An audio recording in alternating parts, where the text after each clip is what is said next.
Good afternoon, ladies and gentlemen. We are with the next issue of Jan Ki Baat, and we are tracking the issue of Chennai floods. In the larger context, which we'll be tracking here is the climate change talks which are going on in Paris. And we have with us Siddharth, who works for TERI. He's a research assistant at TERI. He heads a group at TERI. Thank you so much, Siddharth, for joining us.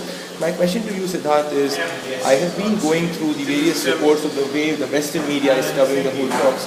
So what is the reason for such a bias, or why is there a difference in reporting between the respective media houses? The same set of facts, when looked at from different angles, can show very different pictures, which is exactly what's happening. For example, the Western media keeps reporting that in any given year, say 2014, India was the sixth largest, the fifth largest emitter in the world. This view is, this may be a fact, but then this is only a half truth, because emissions accumulate over time, right? What you need to see is not just the emission in any given year, but the emissions since industrialization started. So we're talking about 1950s. So from the 1950s, emissions today, they are all accumulating over time. Okay. So we need to see historic emissions. When you look at historic emissions, India's rank is no longer 6, it drops to below 100. Okay. Also, you're supposed to see per capita emissions. You really cannot compare a Norway with an India, because Absolutely. Norway is smaller than Uttar Pradesh, for example, in terms of population. Yeah. So it's just the way you look at it, and they obviously have an agenda, because in portraying the truth this way, they also want India to take stringent measures which would impact India's economy, and India would not have the same opportunity to grow the way these other countries. Right. Now you were talking about the sixth highest emitter, and if we see the difference between the first, second and the third, or between India, that's huge. The proportion of difference in emission between India and the other countries is huge. So you can't, my question is, why are we getting India in the same bracket as, say, a US and China? Isn't that the wrong way of interpreting the fact? I think what these other countries are trying to do is, they're trying to not just look at the past, they're also trying to look at the future emission.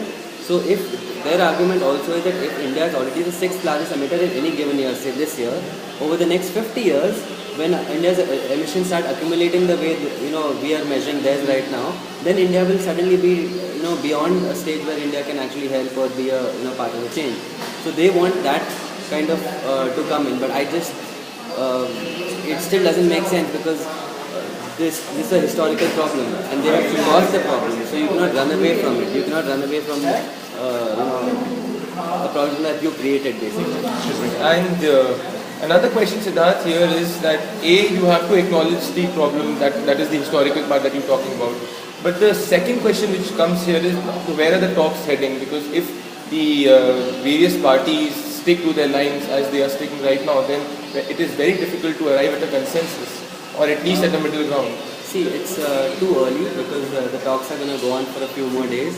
The very early days in the talks, there will obviously be a lot of posturing. Both, all countries will want to take an extreme stance and then pretend to give some. I would stop you there. So, what would be a situation which you are looking at from, say, TERI's point of view as a research assistant? Okay, fine. This is where if they can compromise at this position, it is something which we can be not fully satisfied, but it can be a progressive step.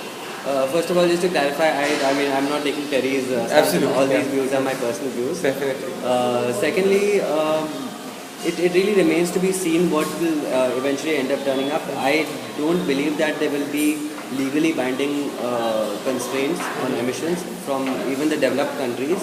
So we will see so the problem is that there will be some form of a moral obligation, but moral obligations don't mean much. So you need legally binding ways to enforce something. So you need measurement, you need reporting, and a standardized format, so that globally you can compare across countries and then either penalize or take certain actions to prevent emissions going into the future. Thank you so much, Siddharth. Ladies and gentlemen, that was Siddharth for us. Ladies and gentlemen, follow Jan Ki Baat, #selfie interview. We're tracking climate change, we're tracking Chennai floods. Thank you so much. Thanks, Siddharth. Yes.